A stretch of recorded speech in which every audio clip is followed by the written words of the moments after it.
আজকের রেসিপি মশলা পনির। খুব অল্প মশলায় খুব তাড়াতাড়ি তৈরি হয়ে যাওয়ার মতো রেসিপি। নমস্কার বন্ধুরা, মাই সিম্পল লাইফস্টাইল ব্লগে স্বাগত জানাই। দেখে নেওয়া যাক আজকের রেসিপি। খুব চটজলদি উপায়ে কম মশলায় তৈরি হয়ে যায়। প্রথমে আমি একটু বড় করে পনির টুকরোগুলোকে কেটে নিয়েছি। কিছু মশলা ম্যারিনেট করব।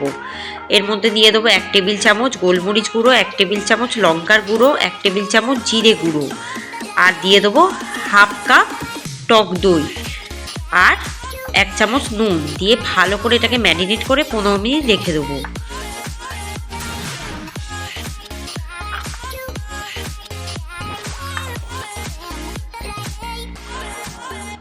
পনেরো মিনিট পর এর মধ্যে দিয়ে দেবো 1 চামচ অরিগ্যানো, 1 চামচ ধনে গুঁড়ো আর 1 টেবিল চামচ সর্ষের তেল দিয়ে ভালো করে ম্যারিনেট করব। করে আরও 15 মিনিট রেখে দেবো। মোট 30 মিনিট রেখে দেবো। হাতে যদি সময় থাকে 1 ঘন্টাও রাখতে পারেন। এবার কিছু মশলা আমি বেটে নেবো।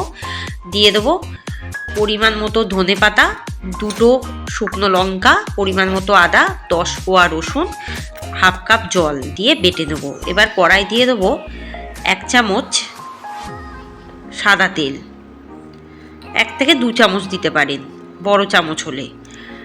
আর দিয়ে দেবো ফোড়ন হিসাবে 1 চামচ গোটা জিরে, 1 চামচ গোটা ধনে। ভালো করে এটাকে পুড়িয়ে নেবো। যতক্ষণ না পুড়ে ভালো করে গন্ধ ছাড়ছে ততক্ষণ না কিন্তু এই বাটা মশলাটা আমি দিয়ে কষবো না। দেখুন পুড়ে গন্ধ ছাড়ছে, তখনই আমি বাটা মশলাটা দিয়ে দিলাম। দিয়ে ভালো করে কষিয়ে নেবো।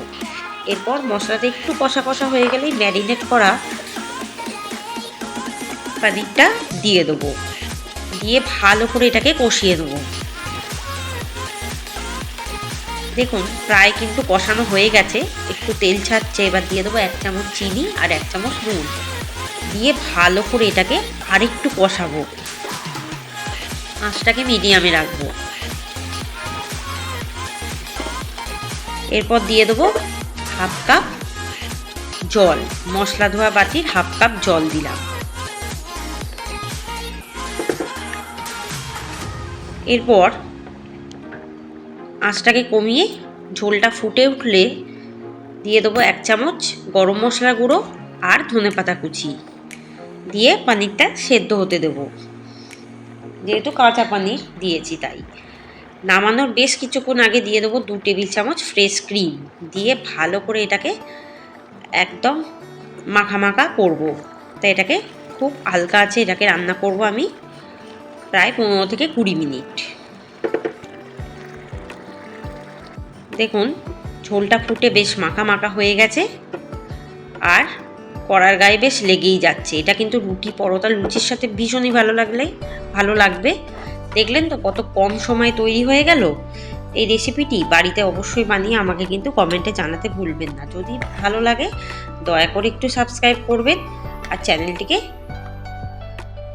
শেয়ার করে দেবেন আর একটা লাইক করবেন। আপনাদের এই লাইক আমার ভীষণ ভালো লাগে আর মোটিভেশন হতে ভীষণ বিশ্বাস যোগায়। উপর থেকে একটু ধনেপাতা কুচি ছড়িয়ে দিলাম। ব্যাস রেডি।